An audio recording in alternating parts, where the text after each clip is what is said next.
കൊച്ചുപറമ്പിന്റെ സിറ്റിയിൽ ഈ ശബ്ദവീതിയിൽ ഞങ്ങളെ ശ്രമിക്കുന്ന എല്ലാ സ്നേഹനിധികളായ പ്രിയപ്പെട്ടവർക്കും നിങ്ങളുടെ ഹൃദയത്തിൽ നിന്നുള്ള സ്നേഹത്തെയും മോഹനത്തെയും ഓർപ്പിക്കുകയാണ്.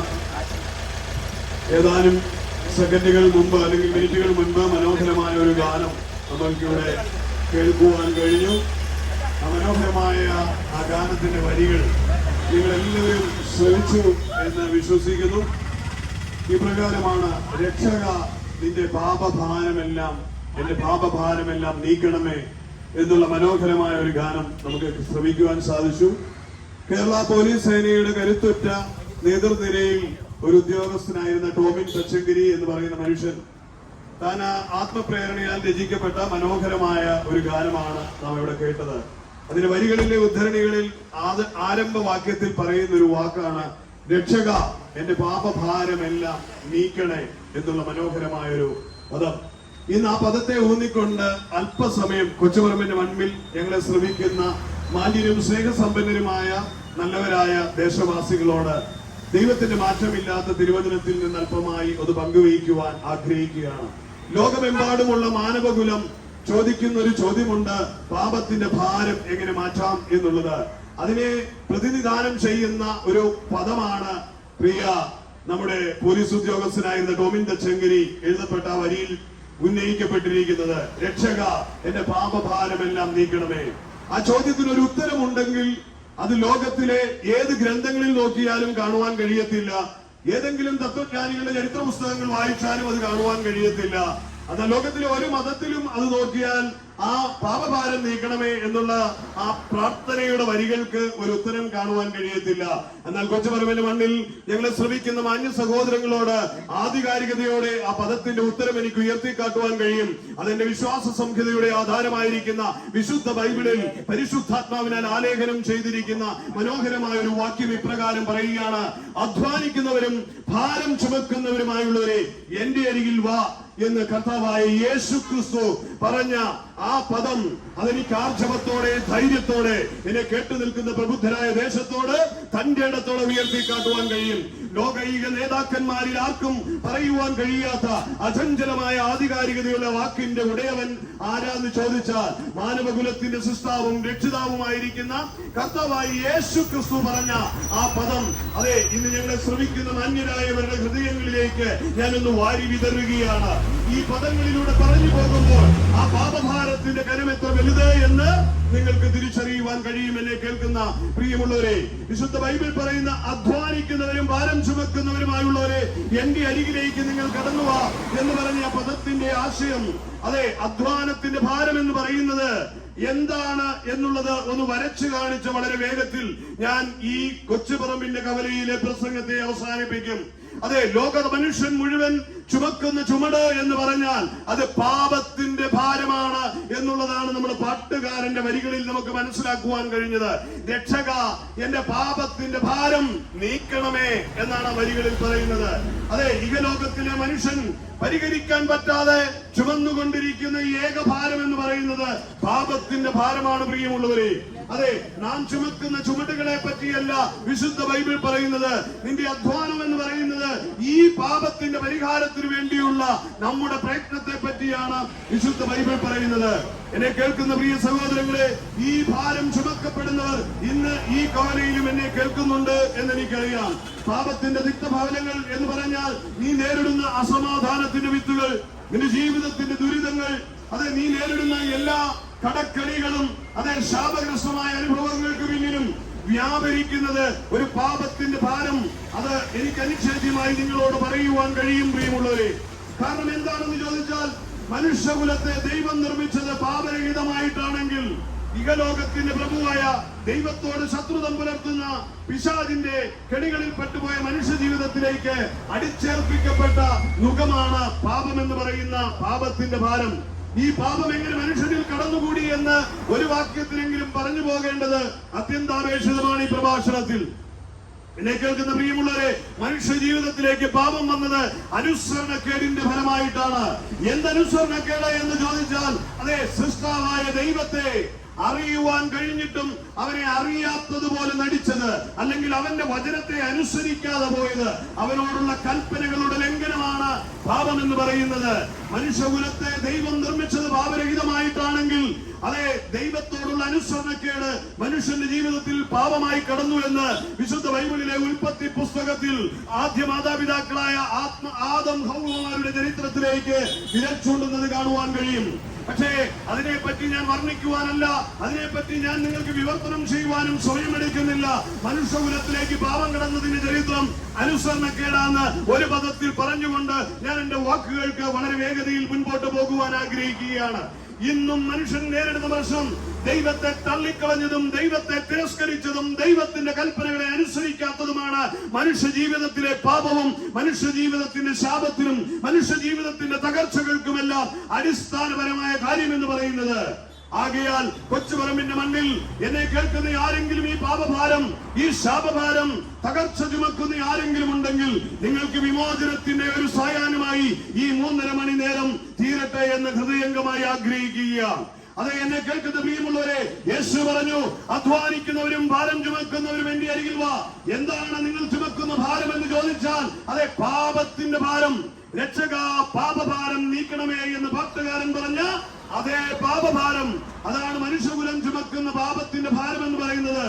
അതുകൊണ്ടല്ലേ എല്ലാരും പറയുന്നത്, ഞാൻ സാമ്പത്തികമായി ഭാരത്തിലാണ്, ഞാൻ കുടുംബത്തിൽ പ്രശ്ന നിമിത്തം ഭാരത്തിലാണ്, സുഹൃത്തുക്കൾ തമ്മിലുള്ള വിഷയത്തിൽ ഞാൻ അല്പം ഭാരത്തിലാണ്, അതെ, എന്റെ കുടുംബം പുലർത്തുന്ന കാര്യത്തിൽ ഞാൻ ഭാരപ്പെടുകയാണ്, ജോലിയിൽ ഞാൻ ഭാരപ്പെടുകയാണ്, അതെ, പഠനം പൂർത്തിയാകുവാൻ ഞാൻ ഭാരപ്പെടുകയാണ്. എവിടെയും മനുഷ്യൻ ഭാരം അല്ലെങ്കിൽ സങ്കീർണതകൾ നിറഞ്ഞ പ്രശ്നങ്ങൾ പറയുന്നുണ്ടെങ്കിൽ അതിന്റെ എല്ലാം പിന്നിൽ അടിസ്ഥാനപരമായി മനുഷ്യനെ ചതിയിൽപ്പെടുത്തിയ പാപത്തിന്റെ പരിണിത ഫലമാണ് അവയെന്ന് നാം മറന്നുപോകരുത് പ്രിയമുള്ളവരെ. ഈ പാപഭാരത്തിൽ നിന്നുള്ള വിമോചനത്തെ പറ്റി വിശുദ്ധ ബൈബിൾ ആധികാരികതയോടെ പറയുക, അധ്വാനിക്കുന്നവരും പാപം ചുമക്കുന്നവരുമായുള്ളവർ എന്റെ അരികിലേക്ക് വരുവീൻ എന്ന് യേശുക്രിസ്തു പറയുകയാണ്. കർത്താവായ യേശുക്രിസ്തു എന്തുകൊണ്ടാണ് അത് പറഞ്ഞത് എന്ന് ചോദിച്ചാൽ, എന്നെ കേൾക്കുന്ന പ്രിയമുള്ളവരെ, പാപത്തിന്റെ പരിഹാരത്തിന് വേണ്ടി മനുഷ്യൻ നടത്തുന്ന തീർത്ഥയാത്രകളും പുണ്യകർമ്മങ്ങളും ബാഹ്യപ്രവർത്തികളും ദേഹബന്ധനങ്ങളും അവന്റെ വഴിപാടുകളും നേർച്ച കാഴ്ചകൾക്കും ഒന്നും അവൻ ശാശ്വതമായ പരിഹാരം പാപത്തിന് തരുവാൻ കഴിയാതെ മനുഷ്യൻ തന്റെ ജീവിതയാത്രയിൽ ഉത്തരം കിട്ടാതെ ഉഴലുകയാണ്. എവിടെയാണ് തനിക്ക് ആശ്വാസം കിട്ടുക? എവിടെയാണ് തനിക്ക് പാപത്തിന് പരിഹാരം കിട്ടുക? അതെ, പാപത്തിന്റെ പരിഹാരം കിട്ടുവാൻ ഈ ഭൂമിയുടെ പരപ്പിൽ ആകാശത്തിന് കീഴിൽ നൽകപ്പെട്ടിരിക്കുന്ന ഏകനാമമേ ഉള്ളൂ. അതത്രേ കർത്താവായ യേശുവിന്റെ നാമം. അതെ, ആ നാമത്തെയാണ് ഞങ്ങൾ ഇതിവിടെ ഉയർത്തിക്കാട്ടുന്നത്. യേശു ക്രിസ്തുവിലൂടെ മാത്രമാണ് പാപപരിഹാരം ഉണ്ടാകുകയുള്ളൂ എന്ന് അധികാരത്തോടെയും ആധികാരികതയോടെയും എനിക്ക് പറയുവാൻ കഴിയും. പ്രിയമുള്ളവരെ, കർത്താവായ യേശു ക്രിസ്തു ഈ താഴ്ന്ന ലോകത്തേക്ക് വന്നത് പാപത്തിന് പരിഹാരം വരുത്തുവാൻ, മാനവകുലം നേരിടുന്ന ഏറ്റവും വലിയ തകർച്ചയിൽ നിന്നവരെ കരകയറ്റുവാൻ, പാപത്തിന്റെ പരിഹാരം എന്നേക്കുമായി തീർക്കുവാനാണ് ക്രിസ്തുവിന്റെ കാൽവരിയിലെ കുരിശുമരണം. പ്രിയമുള്ളവരെ, ലോകം ചിന്തിക്കുന്നത് പോലെ ഏതെങ്കിലും ഒരു മതത്തിനോ ക്രിസ്തീയ വിഭാഗത്തിന് വേണ്ടിയോ അല്ല യേശു ക്രിസ്തു ഈ താഴ്ന്ന ലോകത്തേക്ക് വന്നത്. കർത്താവായ യേശു ഭൂമിയിലേക്ക് വന്നത് മാനവരാശിയുടെ പാപത്തിന്റെ പരിഹാരം വരുത്തി തീർക്കുവാൻ വേണ്ടിയാണ്. പാപത്തിന്റെ പരിണിത ഫലമെന്ന് വിശുദ്ധ ബൈബിൾ പറയുന്നത് മരണമത്രേ. പാപത്തിന്റെ ശമ്പളം മരണമെന്ന് വിശുദ്ധ ബൈബിൾ വിളിച്ചു പറയുകയാണ്. എന്നെ കേൾക്കുന്ന മാന്യ സഹോദരങ്ങളെ, പാപത്തിന്റെ ശമ്പളം മരണമാണെങ്കിൽ ആ മരണത്തിന് ഒരു തീർപ്പ് കൽപ്പിക്കേണ്ടത് ആവശ്യമായിരുന്നു. ആ പാപത്തിന്റെ പരിണിതപരമായ മരണത്തിന് പരിഹാരം വരുത്തുവാനായിട്ടാണ് സ്വർഗീയ മഹിമകൾ കഴിഞ്ഞ് ദൈവത്തിന്റെ പൊന്നോമന കുമാരനായ കർത്താവായ യേശു ക്രിസ്തു ഈ താഴ്ന്ന ലോകത്തേക്ക് വന്നത്. യേശു ഈ ഭൂമിയിലേക്ക് വന്നതുകൊണ്ടാണ് ഇന്ന് എനിക്കും നിങ്ങൾക്കും ഒരു പ്രതീക്ഷയും പ്രത്യാശയും ഉളവാകുവാനിടയായി തീർന്നത്. യേശു ക്രിസ്തു താഴ്ന്ന ലോകത്തേക്ക് വന്നത് പാപത്തിന് അറുതി വരുത്തുവാൻ വേണ്ടിയാണെങ്കിൽ ആ പാപത്തിന് എങ്ങനെ അറുതി വരുത്തി എന്ന് എന്നെ കേൾക്കുന്ന മാലോകര് അറിയാതെ പോകരുത്. ആയിരക്കണക്കിന് തവണ നിങ്ങളുടെ ഹൃദയങ്ങളിൽ കാതുകളിൽ കേട്ടുമറന്നതാണ് യേശു പാപപരിഹാരകനാണ്, യേശു ഈ ലോകത്തേക്ക് വന്നത് മനുഷ്യരാശിയെ രക്ഷിക്കാനാണ് എന്നുള്ളത്. എന്നാൽ ആ യാഥാർത്ഥ്യം തിരിച്ചറിയാതെ ആയിരക്കണക്കിന് ലക്ഷക്കണക്കിന് കോടാകോടി ജനം ദിനം പ്രതി പൊലിഞ്ഞു പോകുന്ന ഒരു കാലഘട്ടത്തിലാണ് നാം ആയിരിക്കുന്നത്. അതുകൊണ്ട് തന്നെ എന്നെ കേൾക്കുന്ന പ്രിയമുള്ളവരെ, യേശുക്രിസ്തുവിന്റെ ക്രൂശ് മരണത്തെ പറ്റി രണ്ടു വാക്കുകൾ പറയാതിരിക്കാൻ കഴിയുകയില്ല. പാപത്തിന് എങ്ങനെ പ്രായശ്ചിത്തം വരുത്തി എന്ന് ചോദിച്ചാൽ, പാപത്തിന്റെ പരിണിതപരമായ മരണത്തിന് ഒരു തീർപ്പ് കൽപ്പിക്കുവാൻ വേണ്ടി വേഷത്തിൽ മനുഷ്യനായി സർവശക്തനായ ദൈവം ഈ താഴ്ന്ന ലോകത്തേക്ക് വന്നിട്ട് പാപത്തെ, കുറ്റത്തെ അവൻ ഏറ്റെടുത്തു. അതെ, എന്നെ കേൾക്കുന്ന പ്രിയമുള്ളവരെ, കർത്താവായ യേശുക്രിസ്തു ഈ ഭൂമിയിലേക്ക് വരുമ്പോൾ അവന്റെ ശുശ്രൂഷ കാലത്ത് പറഞ്ഞത്, ദൈവരാജ്യം സമീപിച്ചിരിക്കാൻ മാനസാന്തരപ്പെട്ട് സുവിശേഷത്തിൽ വിശ്വസിക്കണം എന്ന് അവൻ ദൈവരാജ്യത്തെ പ്രഘോഷിച്ചുകൊണ്ട് ഇവിടെ പ്രഭാഷണം നടത്തുവാനിടയായി തീർന്നു. എന്റെ ദൈവരാജ്യം ഇവിടെ സമീപിതമായത് കർത്താവായ യേശുക്രിസ്തു സ്വർഗീയ മഹിമ വെടിഞ്ഞ് താഴ്ന്ന ലോകത്തെ മാനവരാശിയുടെ രക്ഷയ്ക്ക് വേണ്ടി വന്നപ്പോൾ സ്വർഗരാജ്യം സമീപമായി കഴിഞ്ഞു.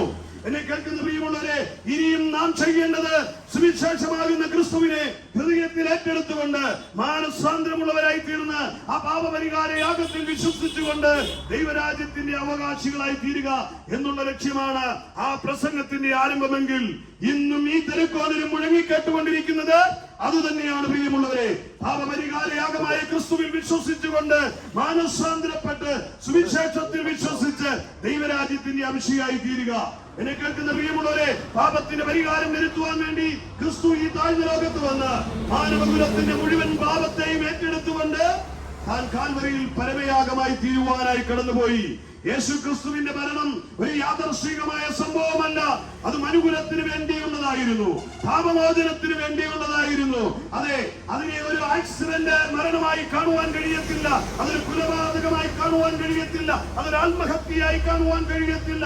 ഇഹലോകത്തിന്റെ ചിത്രീകരണങ്ങളിൽ എങ്ങനെയൊക്കെ അവനെ വൈകൃതമാക്കുവാൻ നോക്കിയാലും, അതെ, അവന് വിരോധമായി നിൽക്കുന്നവർക്കും അവന് അനുകൂലമായി നിൽക്കുന്നവർക്കും സകലരുടെയും രക്ഷാകേന്ദ്രം എന്ന് പറയുന്നത് യേശു മാത്രമാണ് പ്രിയമുള്ളവരെ. അത് മനുകുലത്തിന്റെ പാപത്തെ തന്നിലേക്ക് ഏറ്റെടുത്തപ്പോൾ സംഭവിച്ചത് എന്താണെന്നറിയാമോ? അതെ, തന്റെ ശരീരം, പരിശുദ്ധനായവന്റെ ശരീരം, നിഷ്കളങ്കനായവന്റെ ശരീരം, സത്യസന്ധനും നേരുള്ളവനും നീതിമാനുമായ ദൈവത്തിന്റെ ശരീരം, അതെ, ഇഞ്ചിഞ്ചായി ചതയ്ക്കപ്പെടുവാനിടയായി തീർന്നു. അതെ, ഇഹലോകത്തിൽ ഇതുവരെ കാണാത്ത ഏറ്റവും വലിയ കൊടിയ പീഡനത്തിന്റെ പ്രതിഫലനം നാം അവിടെ കാണുവാനിടയായി തീർന്നു. Thank you. അതെ, ഇഹലോകം കണ്ട ഏറ്റവും വലിയ സ്വതന്ത്രം കൊടിയ പീഡനം എന്ന് പറയുന്നത് യേശുക്രിസ്തുവിന്റെ ക്രൂശ് മരണത്തിൽ സംഭവിച്ചതാണ്. ഒന്നോ രണ്ടോ പേർ ചേർന്നുള്ള ഒരു ആക്രമണമായിരുന്നില്ല, ഒരു സാമ്രാജ്യം മുഴുവൻ, റോമൻ സാമ്രാജ്യം മുഴുവൻ, അതെ, രാജ്യങ്ങൾ മുഴുവൻ എതിർനിന്നുകൊണ്ട്, അതെ, നിഷ്കളങ്കനും നിർമ്മലനുമായ ദൈവത്തിന്റെ ഏകജാതനായ പുത്രനെ കീഴ്പ്പെടുത്തുവാൻ, തകർത്തുടയ്ക്കുവാൻ, അവന്റെ നാമമില്ലായ്മയാക്കി കളയുവാൻ, അതെ, മനുകുലത്തിന്റെ രക്ഷ എന്ന ചരിത്രം ഇല്ലാതാക്കി തീർക്കുവാൻ, ദൈവത്തിന്റെ പദ്ധതിയെ പൊളിച്ചെഴുതുവാൻ പിശാച് അവരുടെ കരങ്ങളിൽ എടുത്തപ്പോൾ, അതെ, പടക്കൂട്ടങ്ങൾ, അതെ, ഒരു വലിയ ശത്രു രാജ്യത്തെ നേരിടുന്നത് പോലെ ക്രിസ്തു എന്ന ഏകനോട് അവർ പടപൊരുതുവാനിടയായി തീർന്നു. അതെ, ക്രിസ്തു എന്ന ഏക പുരുഷനോട് ഒരു സാമ്രാജ്യം മുഴുവൻ ഒരുമിച്ച് പടപൊരുതി. എന്തിനാണെന്നറിയാമോ? മനുകുലത്തിന്റെ രക്ഷ എന്ന പദ്ധതിയെ തകർക്കുവാനുള്ള പിശാചിന്റെ ഗൂഢതന്ത്രത്തിന്റെ പരിണിതഫലമായി റോമൻ സാമ്രാജ്യം മുഴുവൻ, ചക്രവർത്തിമാർ മുഴുവൻ, രാജ്യത്തിന്റെ ഭരണ നേതൃത്വങ്ങൾ മുഴുവൻ, രാജ്യത്തെ നിയമങ്ങൾ മുഴുവൻ, രാജ്യത്തിന്റെ എതിർപ്പെട്ട ജനത്തെ മുഴുവൻ ഇളക്കിക്കൊണ്ട് യേശുവിനെ ഇല്ലായ്മ ചെയ്യുവാൻ, ആ നാമത്തെ ഇല്ലായ്മ ചെയ്യുവാൻ, സർവശക്തനായ ദൈവത്തിന്റെ പദ്ധതിയെ തകർത്തു കളയുവാൻ വേണ്ടി ഈ ഭൂമിയിൽ, അതെ, 2024 വർഷങ്ങൾക്ക് മുമ്പ് ഒരു പടക്കൂട്ടം ഒരുക്കപ്പെട്ടു. അതിന്റെ പരിണിതപരമായി, അതെ, ആ നിർമ്മലനും പരിശുദ്ധനും നീതിമാനുമായ ദൈവത്തിന്റെ പൊന്നോമന കുമാരൻ, രാജാതി രാജാവെന്ന് ഞാൻ വിളിക്കുന്ന എന്റെ പ്രാണപ്രിയനെ അവർ, അതെ, 30 കാശിന് തന്റെ സഹയാത്രികനാണ് ഒറ്റുകൊടുക്കപ്പെട്ടവനായി, അതെ, അവരെ തോട്ടത്തിൽ നിന്ന് പിടിച്ചു കെട്ടി അവരെ കമതായുടെ കൽത്തളത്തിൽ കൊണ്ടുവന്ന്, അതെ, അവരെ 6 കോടതികളിൽ മാറി മാറി വിധിച്ചിട്ടും കുറ്റം കാണാഞ്ഞിട്ടും ജനത്തിന്റെ മുറവിളിക്ക് മുമ്പിൽ ക്രൂരനായിരുന്ന കൊലപാതകയായ ബർബാസിനെ വിട്ടുകൊടുത്തിട്ട്, അത് നിഷ്കളങ്കനും നിർമ്മലനുമായ ക്രിസ്തുവിനെ അവർ ചാട്ടവാർ കൊണ്ട് അടിക്കുവാൻ ഏൽപ്പിച്ചു. അടിച്ചിട്ട് കൊതിരീരാത്ത പിശാച് ആർത്തു വിളിച്ചു. അവന്റെ രക്തത്തിനായി, അവന്റെ മരണത്തിനായി ആർത്തു വിളിച്ചു. മരണത്തിന്റെ അധികാരി എന്ന് പറയുന്ന, പാപത്തിന്റെ ശമ്പളമായ മരണത്തിന് വേണ്ടി ദാഹിക്കുന്ന പിശാച് അവന്റെ മരണം കാണുവാൻ കൊതിയോടെ ആർത്തിപൂണ്ട് ചെന്നായി കൂട്ടത്തെ പോലെ, കഴുകനെ പോലെ കൊത്തിപ്പറിക്കുവാൻ, ശവത്തെ കൊത്തിപ്പറിക്കുവാൻ നിൽക്കുന്നത് പോലെ അവന്റെ അവന്റെ ശരീരത്തെ ഇഞ്ചിഞ്ചായി കീറി. അതെ, കവലായുടെ കൽത്തറങ്ങളിൽ മുള്ളാണികളാൽ കോർത്തിണക്കപ്പെട്ട, ഇരുമ്പ് ദണ്ടുകൾ കോർത്തിണക്കപ്പെട്ട, തോൽവാറുകൾ കൊണ്ട് തുന്നിച്ചേർത്ത അത് ചട്ടവാർ. ആ ചട്ടവാർ കൊണ്ട് ക്രൂരരായ പടയാളികൾ മാറി മാറി അവനെ അടിച്ച് ആ കവലായുടെ കൽത്തറങ്ങളിൽ മരക്കുറ്റിയിൽ കെട്ടിയിട്ടുകൊണ്ട് അവന്റെ ശരീരം തകർത്തുടച്ച് അതിൽ നിന്ന് ചീറ്റിത്തെറിച്ച ചോര തുള്ളികൾ അവിടെ നിറയപ്പെടുവാനിടയായി. അവന്റെ ശരീരത്തു നിന്നും മാംസപേശികൾ തെറിച്ച് അതേ അവിടെ ചിന്നിച്ചിതറുവാനിടയായി തീർന്നു. അവരുടെ കൊടൂര പീഡനങ്ങൾക്ക് ശേഷം അവന്റെ തോളിലേക്ക് ഭാരമേറിയ ആ പരക്കുരിശെടുത്ത് വെച്ചു കൊടുത്തുകൊണ്ട് ഗോൽഗോഥ മലയിലേക്ക് അവനെ ക്രൂശിക്കുവാൻ, അതെ, അവൻ തൂങ്ങുവാനുള്ള കുരിശ് അവന്റെ മേൽ തന്നെ അടിച്ചേൽപ്പിച്ചുകൊണ്ട്, എന്ന് പറഞ്ഞാൽ അവന്റെ മേലുള്ള മാനവകുലത്തിന്റെ വിധിയെ യേശുക്രിസ്തുവിന്റെ മേൽ ചുമത്തി കൊടുത്തുകൊണ്ട് ആ ക്രൂശുമായി അവൻ പാലസ്തീന്റെ പച്ചമണ്ണിലൂടെ നടന്നു നീങ്ങുകയാണ്. എന്നെ കേൾക്കുന്ന പ്രിയമുള്ളവരെ, വീണ്ടും എഴുന്നേറ്റുമുള്ളവന്റെ യാത്രയിൽ ധാരധാരിയായി ഒഴുകുന്ന രക്തത്തുള്ളികൾ തെരുവോരങ്ങളെ കുതിർക്കുമ്പോൾ, അവന്റെ ശരീരം ഇഞ്ചിഞ്ചായി ഉടക്കപ്പെട്ടപ്പോൾ, അതേ മാനവകുലത്തിനുള്ള രക്ഷയുടെ അതേ വഴി തുറക്കപ്പെടുകയാണ്. വിശുദ്ധ ബൈബിൾ പറയുന്നത്, ഞാൻ തന്നെയാണ് വഴിയും സത്യവും ജീവനും എന്ന് പറഞ്ഞവൻ. അതെ, അവൻ മനുഷ്യകുലത്തിന് വേണ്ടി പിതാവായ ദൈവത്തിന് സ്വർഗത്തിന്റെ വാതിൽ തുറക്കുവാൻ അതെ അവൻ വഴിയായി തീരുകയാണ്. അവന്റെ ആ യാത്ര എന്ന് പറയുന്നത് പാപഭംഗുരമായ മനുഷ്യൻ അവങ്കിലേക്ക് നോക്കിയാൽ ആ തുറക്കപ്പെടുന്ന വാതിലാണ് അവന്റെ യാത്ര എന്ന് പറയുന്നത്. ആ യാത്ര അതെ കാൽവരിയിലേക്ക് ചെല്ലപ്പെടുമ്പോൾ അതെ തളർന്നു വീണ ശരീരത്തെ ആ ക്രൂശിനെടുത്തു വെച്ച് അതെ ആ കാലിനും വാഴികൾ കൊണ്ട് അവന്റെ കാലുകളും കൈകളും അടിച്ച് ആ കുരിശിനോട് ചേർത്ത് മുൾക്കിരീടം അവന്റെ തലയിൽ അണിയിച്ച് അവനെ ക്രൂശിലേക്ക് ഇരുകൊല്ലന്മാരുടെ നടുവിൽ ക്രൂശിക്കുവാനിടയായി തീർന്നു. പ്രിയമുള്ളവരെ, എന്തായിരുന്നു പാപത്തിന്റെ പരിണിതഫലമായ മരണമെന്ന ശത്രുവിനെ നീക്കുവാൻ വേണ്ടി യേശു കാൽവരിയിൽ നമുക്ക് വേണ്ടി പരമയാഗമാകുകയാണ്. പ്രിയമുള്ളവരെ, അവന്റെ ആ പരമയാഗത്തിങ്കൽ അതേ സ്വതം പ്രകൃതി പോലും നിശ്ചലമായി പോയി, ഭൂമി കുലുങ്ങി എന്ന് തിരുവചനം പറയുന്നു, തിരുശീല ദേവാലയത്തിന്റെ കീറി എന്ന് പറയുന്നു, ചരിത്രം അതേ പറയുന്നു, ആകാശം ഇരുണ്ടു എന്ന് പറയുന്നു. ആ ചരിത്രം നോക്കി നിന്ന ആർക്കും സഹിക്കാൻ കഴിയാത്ത ആ ഭീകര ചരിത്രം അതെ ക്രിസ്തുവിന്റെ ക്രൂശുമരണം എന്ന് പറയുന്നത് അത് മനുകുലത്തിന്റെ വിമോചനത്തിന് വേണ്ടിയുള്ള ക്രൂശുമരണമായിരുന്നു. പ്രിയമുള്ളവരെ, അവൻ തകർക്കപ്പെടുന്ന അവസാന നിമിഷവും അവൻ ആർക്കും എതിരെ ഒരു മൊഴി പോലും പറയാതെ ഇപ്രകാരം വിളിച്ചു പറയുകയാണ്, ഇവർ ചെയ്യുന്നത് എന്തെന്നറിയായികയാൽ ഇവരോട് പൊറുക്കണമേ. അതാണ് ക്രിസ്തുവിന്റെ സ്നേഹം. അതാണ് ഇന്ന് എന്നെ കേൾക്കുന്ന പ്രിയജനമേ നമുക്കും രക്ഷയ്ക്ക് കാരണമായി തീർന്നത് ആ സ്നേഹമാണ്. അതെ, അവൻ അവസാനമായി ഇങ്ങനെ പറയുകയാണ്, സകലതും നിവർത്തിയായി എന്ന് പറഞ്ഞുകൊണ്ട് തന്റെ ശരീരം തന്റെ ജീവനെ പിതാവിന്റെ കരങ്ങളിൽ ഏൽപ്പിക്കുകയാണ്. എന്തിനായിരുന്നു അത് ചെയ്തത് എന്ന് ചോദിച്ചാൽ മനുകുലത്തിന്റെ രക്ഷയ്ക്ക് വേണ്ടിയുള്ള സകല പദ്ധതികളും ഇതാ കാൽവരി ക്രൂശിൽ നിവർത്തിയായി എന്നുള്ളതാണ് നമുക്ക് കാണുവാൻ കഴിയുന്നത്. അതെ, പാപത്തിന്റെ പരിഹാരത്തിന് വേണ്ടി മാനവരാശി ഇനി ഒരു പ്രായശ്ചിത്ത കർമ്മങ്ങളും ചെയ്യണ്ട എന്ന് ഉറക്കെ പ്രഖ്യാപിക്കുന്നതാണ് കാൽവരിയിലെ ക്രൂശ് മരണം എന്ന് പറയുന്നത്. എന്നെ കേൾക്കുന്ന മാന്യ സഹോദരങ്ങളെ, ക്രൂശിൽ യേശു എനിക്ക് വേണ്ടിയാണ് മരിച്ചതെന്ന് ഏതൊരു വ്യക്തി വിശ്വസിക്കുന്നുവോ അവൻ ഇനിയും പാപത്തിന്റെ പരിഹാരത്തിന് വേണ്ടി ഒരു പ്രായശ്ചിത്ത കർമ്മവും നടത്തേണ്ടതില്ല എന്ന് ഞാൻ നിങ്ങളെ ഓർപ്പിക്കട്ടെ. പാപത്തിന്റെ ശമ്പളമായ മരണത്തിന് കാൽവരി ക്രൂശിൽ നീതിമാനും നിഷ്കളങ്കനുമായ പുണ്യവാനായ പരിശുദ്ധാത്മാവായ ക്രിസ്തു മരിച്ചടക്കപ്പെട്ടെങ്കിൽ അതെ ഇനിയും മാനവരാശി പാപത്തിന് പരിഹാരം വരുത്തുവാൻ വേറെ ഒരു വേലയും ചെയ്യേണ്ട പ്രിയമുള്ളവരെ, അവന്റെ ക്രൂശ് മരണത്തെ വിശ്വസിച്ചുകൊണ്ട് ഹൃദയത്തിൽ ഏറ്റെടുത്താൽ നിങ്ങൾക്കും എനിക്കും പാപമോചനം ഉണ്ടാകുമെന്ന് ഓർപ്പിച്ചു കൊള്ളട്ടെ. ക്രിസ്തുവിന്റെ പരമയാഗത്തിലൂടെ മാനവരാശിക്ക് ലഭിച്ച ഈ ഭാഗ്യപദവിയെ തിരിച്ചറിയുവാൻ കഴിയാതിരിക്കേണ്ടതിന് പിശാച് മനുഷ്യന്റെ കണ്ണുകളെ കുരുടാക്കി കളഞ്ഞുകൊണ്ട് ക്രിസ്തുവിനെ പ്രസംഗിക്കുമ്പോൾ അവർ പറഞ്ഞു മനസ്സിലാക്കും, പിശാച് ഇത് മതത്തിന്റെ പ്രസംഗമാണ്, ഇത് ക്രിസ്ത്യാനിയുടെ പ്രഭാഷണമാണ്, ഇത് പെന്തക്കോസ്തുകാരുടെ ഉച്ചാരണ ശൈലിയാണ്, ഇതെല്ലാം ഇഹലോകത്തിന്റെ ശത്രുവായ പിശാചിന്റെ തന്ത്രമാണ് മനുഷ്യനെ ദൈവത്തിൽ നിന്ന് അകറ്റിക്കളയുവാൻ. എന്നാൽ നിഷ്കളങ്ക ഹൃദയത്തോടെ മുൻവിധികളില്ലാതെ തുറന്ന മനസ്സോടെ എന്നെ കേൾക്കുന്ന കൊച്ചുപറമ്പിന്റെ ദേശവാസികളോട് ഞാൻ പറയട്ടെ, നിഷ്കളങ്ക ഹൃദയത്തോടെ യേശു എനിക്ക് വേണ്ടി മരിച്ചതും യേശു എനിക്ക് വേണ്ടി പ്രായശ്ചിത്തം ചെയ്തതും യേശുവിന്റെ പാപത്തിന് പരിഹാരം വരുത്തിയെന്നും യേശുവിന്റെ ശാപത്തെ തീർത്തുവെന്നും യേശുവിന്റെ കാൽവരി മരണത്തിലൂടെ എനിക്ക് പാപമോചനമുണ്ടെന്നും ഹൃദയത്തിൽ വിശ്വസിച്ചുകൊണ്ട് നാവുകൊണ്ട് ഏറ്റുപറഞ്ഞാൽ നിങ്ങൾക്ക് രക്ഷിക്കപ്പെടുവാനിടയായി തീരും. പ്രിയമുള്ളവരെ, അതെ, ടോമിൻ തച്ചങ്കരി എന്ന കേരള പോലീസ് സേനയിലെ കരുത്തനായ ആ ഉദ്യോഗസ്ഥൻ എഴുതിയ പാട്ടിന്റെ വരികളിൽ പറഞ്ഞതുപോലെ, രക്ഷക എന്റെ പാപഭാരം നീക്കണമേ എന്നുള്ള വരി ഒരിക്കൽ കൂടി ഞാൻ പറയുന്നു. എന്റെ വാക്കുകൾക്ക് വിരാമം കുറിക്കുന്നതിന് മുൻപായി, അതെ, രക്ഷക എന്റെ പാപഭാരം നീക്കണമേ എന്നുള്ള വരി മാലോകരായ മലയാളികളെല്ലാം ഒരേ സ്വരത്തിൽ മതഭേദമില്ലാതെ പാടുന്നതാണെങ്കിൽ ആ പാട്ടിന്റെ ആഴം ഇതാണ്. പാപത്തിന്റെ ഭാരമായ ആ ഭാരത്തെ യേശു ക്രൂശിൽ തീർത്തു. ആ രക്ഷകനിലേക്ക് നിന്റെ ഹൃദയത്തെ തുറന്നു കൊടുത്തു കഴിഞ്ഞാൽ അവൻ നിന്റെ പാപത്തിന് പരിഹാരം വരുത്തും. പാപത്തിന്റെ പരിണിതഫലമായി നിന്റെ ജീവിതത്തിലുണ്ടായ തകർച്ചകൾ, മദ്യപാനത്തിന്റെ കെടുതികൾ, ലഹരിയിലൂടെ തകർന്നുപോയ നിന്റെ ജീവിതം, കടഭാരത്താൽ മുടിഞ്ഞുപോയ ഭവനം, തകർന്നുടഞ്ഞ ബിസിനസ് സ്ഥാപനങ്ങൾ, നിന്റെ വാഹനം, നിന്റെ വരുമാനങ്ങൾ സകലതും അസ്തമിച്ചു. നിന്റെ കൈ ഞെരുക്കത്തിന്റെ കൈയായി മാറിയോ? ജീവിതം തുഴഞ്ഞു നീങ്ങുവാൻ പാടുപെടുകയാണോ? രോഗത്താൽ ബന്ധിക്കപ്പെട്ട അനുഭവത്തിലാണോ? കുടുംബം തകർന്ന അനുഭവത്തിലാണോ? സമാധാനമില്ലാതെ കുടുംബ ജീവിതത്തിലാണോ? തലമുറകൾ കൈവിട്ടുപോയ അനുഭവത്തിലാണോ? എന്നെ കേൾക്കുന്ന ഏതുവിധ ദുരിതങ്ങളിലൂടെ കടന്നു പോകുന്നവരോടും ഞാൻ ഒരു കാര്യം പറയാം. പാപത്തിന്റെ പരിണിതഫലമായി നീ അനുഭവിക്കുന്ന ഈ തിക്തതകൾക്ക് ഒരു മറുപടി ഉണ്ട്. അതത്രേ യേശു കാൽവരിയിൽ തീർത്ത പാപപരിഹാരയാകും.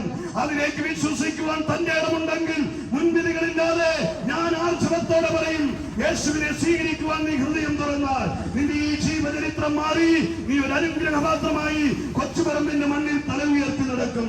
ആത്മഹത്യ ചെയ്യേണ്ട സ്നേഹിത, നാടുവിട്ടോടേണ്ട സ്നേഹിത, പരാജിതനായി നീ തലകുലിച്ചു നടക്കേണ്ട സ്നേഹിത, നിന്ദിതനായി നീ നടക്കേണ്ട സ്നേഹിത, യേശു നിനക്ക് വേണ്ടി നിന്നെ സഹിച്ചു, പാപത്തെ വഹിച്ചു, പരിഹാരം വരുത്തി, ശാപം തീർത്തു.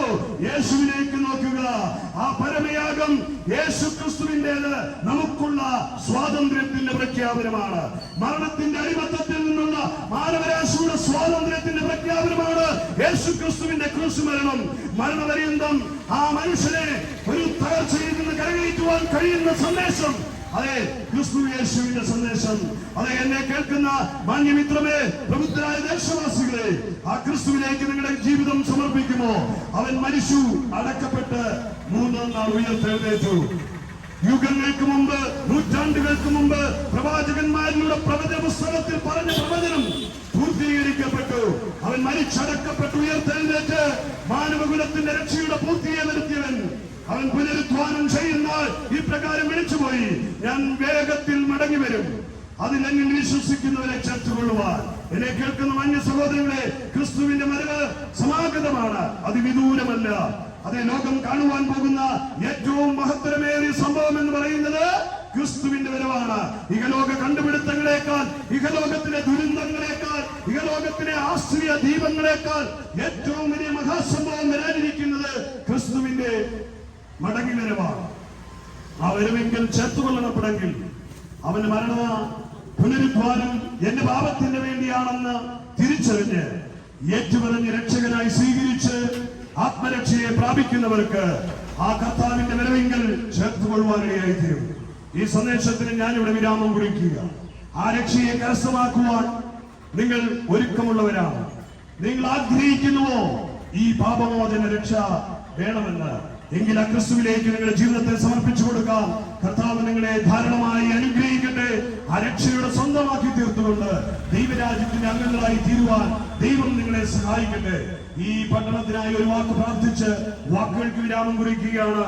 ഇത്രത്തോളം സമയം ഇവിടെ നിന്ന് ഇങ്ങനൊരു ശുശ്രൂഷ ചെയ്യുവാൻ, സുവിശേഷത്തെ ഘോഷിക്കുവാൻ അവസരമൊരുക്കിയ ഈ സ്ഥലത്തിനും ഈ സാഹചര്യങ്ങൾക്കും നന്ദിയെ പ്രകാശിപ്പിച്ചുകൊണ്ട് ഒരു വാക്ക് പ്രാർത്ഥിക്കുവാൻ ആഗ്രഹിക്കുക.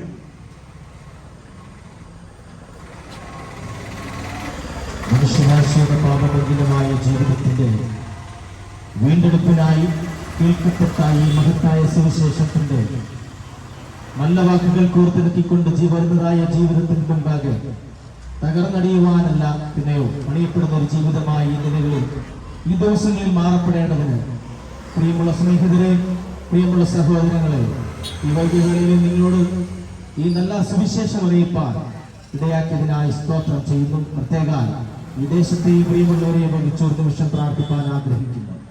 നീതിയുള്ള ദൈവമേ, സ്വർഗീയ പിതാവേ, അനുഗ്രഹമായ നല്ല നിമിഷത്തിനായി സ്തോത്രം. കേൾക്കപ്പെട്ട വചനം കർത്താവ് അവരുടെ ഹൃദയത്തെ ക്രിയ ചെയ്ത് പാപമെങ്കിലുമാകുന്ന ജീവിതത്തിൽ നിന്നും അവരെ വിടുവിച്ചു. കർത്താവെ, അങ്ങയുടെ ഓഹരിക്കാരായി തീരുവാൻ കർത്താവ് സഹായിക്കണമേ. കർത്താവെ, തന്റെ ദാസനെ ബലപ്പെടുത്തിയല്ലോ, സംസാരിപ്പാൻ കർത്താവ് സഹായിച്ചതിനായി സ്തോത്രം. ഈ ദേശത്ത് ആയിരിക്കുന്ന വ്യാപാരം ചെയ്യുന്ന പ്രിയപ്പെട്ട സഹോദരങ്ങളെ ഓർത്ത് പ്രാർത്ഥിക്കുന്നു. പ്രത്യേക ഡ്രൈവേഴ്സായി ഇവിടെ ആയിരിക്കുന്ന സഹോദരങ്ങളെ ഓർത്ത് പ്രാർത്ഥിക്കുന്നു. ഈ ജംഗ്ഷനിലായിരിക്കുന്ന മറ്റു പ്രിയപ്പെട്ടവരെല്ലാം ഓർത്ത് പ്രാർത്ഥിക്കുന്നു. എല്ലാവരെയും കർത്താവ് സഹായിച്ചോട്ടെ. വീണ്ടും സന്തോഷത്തോടെ സമാധാനത്തോടെ ഞങ്ങൾക്ക് കാണാമെന്നുള്ള വിശ്വാസത്തോടെ കടന്നു പോകുന്നു. തിരുസാന്നിധ്യം കൂടുതൽ സഹായിക്കണം. വരവനായിരിക്കുന്ന യേശുവിന്റെ നാമത്തിൽ തന്നെ. കേൾക്കപ്പെട്ട എല്ലാവർക്കും ഒരു പ്രാവശ്യം ക്രിസ്തുവിനുള്ള നന്ദി അറിയിച്ചു ഞങ്ങൾ കടന്നു പോകുന്നു. വലിയവനായ ദൈവം നമ്മെ സഹായിക്കുമാറാകട്ടെ.